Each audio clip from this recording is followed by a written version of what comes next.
So what we're starting to create is a 6-pointed star. You first need your stencil. It's glued onto a piece of tag board, and go ahead and cut that out.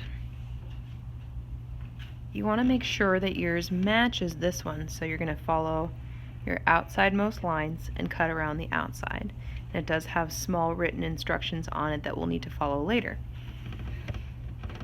So after you have your stencil cut out, what you need are 6 sheets of tag board, which is not quite as thick as this poster board kind of material.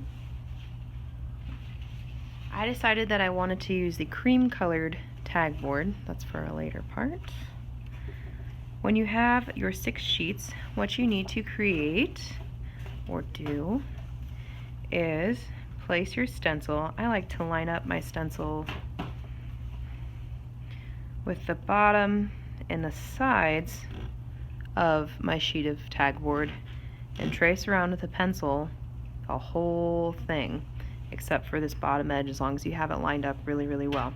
So total you're going to have 6 sheets of this slightly heavier, I guess it would be cardstock technically, all traced out. Now this, with this facing this way where you can see all the writing, is the back. So what I did for myself, because I am a little shiny object and will get confused, is write back on all of these pieces so I know what I'm doing. So now you have 6 sheets, and what we're going to be doing is scoring with a pen these lines to make the paper fold really easily. So I'm going to show you how to do that. You're going to need your stencil nearby. You're going to need any color pen. It doesn't matter since it's on the back. I'm going to use a red pen, so I know this one works, and I'm following the lines on my stencil.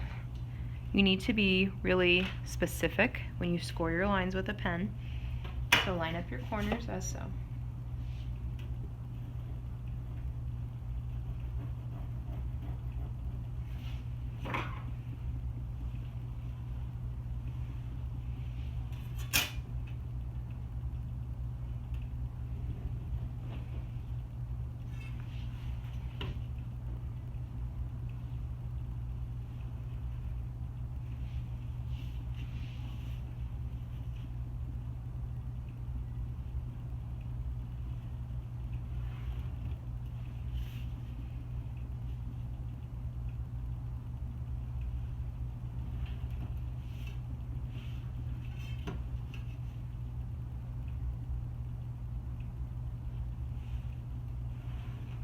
You do want to press down fairly firmly with this, and the next thing you're going to do is cut out around the outside of all of these stencils.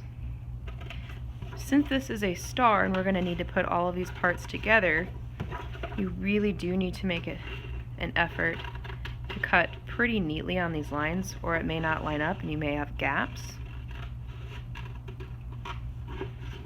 So I just cut over that a little bit. That's just probably what you should not do.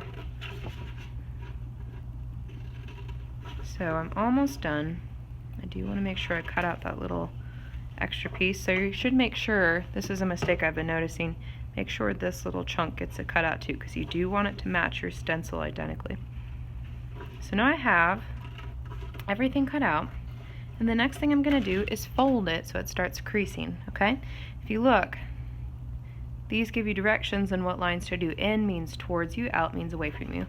So this one says out, so I'm going to fold away from me. See how much nicer that folds when you score it with the pen. In, so I sort of just line up corner to corner. Okay, in here as well.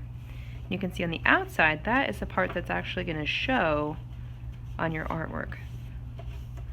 Okay, and then it says in right here, so the bottom one there, and the top one says out. Oops, need to fold that a little nicer. So I just make sure they're nice and creased, run my fingers along it a couple times,